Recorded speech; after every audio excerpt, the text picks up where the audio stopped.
Investir dans l'or, ça fait rêver, mais la fiscalité, ça fait un peu peur, non? C'est souvent le grand flou, la question qui bloque. Alors aujourd'hui, on va démystifier tout ça, on va rendre les choses claires, simples. C'est parti, on décortique ensemble la fiscalité de l'or en France. Alors, la grande question, celle qui est sur toutes les lèvres, l'or, est-ce que c'est imposable en France? Eh bien, la réponse n'est pas un simple oui ou non. C'est un peu plus subtil que ça. En fait, ça dépend. Ça dépend du moment, est-ce qu'on achète ou est-ce qu'on vend? Allons voir ça dans le détail. Allez, on commence par le début. La première étape, l'achat. Et là, bonne nouvelle, c'est vraiment la partie facile. On peut même dire que c'est une excellente surprise pour quiconque veut se lancer. C'est simple, c'est net. Voilà le point crucial. Au moment de l'achat, l'ordinaire d'investissement est exonéré de TVA. Ça veut dire quoi? Ça veut dire que contrairement à presque tout ce qu'on achète, il n'y a pas cette fameuse taxe qui vient se rajouter. Le prix qu'on voit, c'est le prix qu'on paie. Point. 0%. C'est aussi simple que ça. C'est le chiffre qu'il faut garder en tête pour l'achat. Pas de TVA. Ça rend l'entrée dans le monde de l'or beaucoup plus simple et attractive. Pas de mauvaises surprises, pas de calculs compliqués à faire. Bon, l'achat, c'est fait, c'est simple. Mais maintenant, le moment de la revente. Ah, c'est là que la fiscalité entre en jeu. Et c'est là que ça devient vraiment intéressant. Parce qu'il n'y a pas une seule taxe. Non, il y a un choix à faire. Un choix entre deux options bien différentes. Et ça, c'est vraiment le point clé à comprendre. La taxe n'est pas automatique, elle n'est pas imposée d'office. C'est au vendeur de faire un choix, de choisir activement le régime qui l'arrange le plus. Et attention, ce choix est loin d'être anodin, il peut changer complètement le montant de l'impôt à payer. Alors, quelles sont ces deux options? Regardons ça.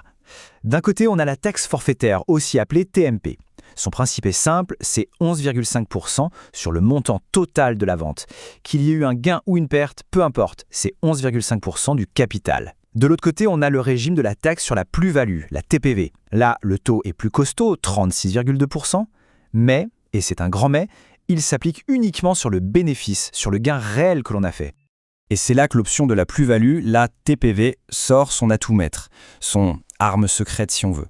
C'est un abattement qui dépend de la durée de détention. En gros, plus on garde son or longtemps, moins on paie d'impôts. C'est une façon de récompenser la patience. Alors concrètement, cet abattement, comment ça fonctionne? C'est assez simple à comprendre. À partir de la 3e année où on possède l'or, le montant sur lequel on est taxé diminue de 5% chaque année. C'est une sorte de bonus pour fidélité qui encourage vraiment à voir l'or comme emplacement à long terme. Et quand on regarde l'évolution, c'est limpide. Au bout de 7 ans, hop, déjà un quart de l'impôt en moins. On arrive à 12 ans, c'est la moitié, 50% d'abattement. Et puis, le but ultime, le Graal pour l'investisseur patient, au bout de 22 ans de détention, l'exonération est totale, complète, zéro impôt sur la plus-value. C'est juste énorme comme avantage. Ok, donc on a bien compris les deux systèmes. La taxe forfaitaire d'un côté, la taxe sur la plus-value avec son abattement de l'autre. Maintenant, la question à 1 million. Comment on choisit? Lequel est le meilleur? Eh bien, il n'y a pas de réponse toute faite. Ça dépend vraiment de chaque situation. Pour s'y retrouver, c'est assez logique. La taxe forfaitaire à 11,5%, quand est-ce qu'elle est intéressante? Principalement dans 3 cas, si on a fait une plus-value vraiment gigantesque, si on revend très vite, en moins de 2 ans, ou si on a perdu la facture d'achat. C'est une sorte de joker dans ce cas. Pour tout le reste, la taxe sur la plus-value est généralement la meilleure option, surtout si le gain est faible ou s'il y a une perte, et bien évidemment, si on a gardé son or longtemps pour profiter de ce fameux abattement.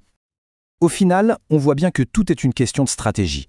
Est-ce que l'or est un coup rapide ou un placement de longue haleine? Ce qu'il faut retenir, c'est que la fiscalité de l'or en France n'est pas forcément là pour punir. Au contraire, elle semble vraiment encourager, récompenser une vision sur le long terme. La vraie question à se poser n'est donc pas tant combien je vais payer, mais plutôt quelle est ma stratégie d'investissement. Et c'est en répondant à cette question qu'on trouve le bon régime fiscal.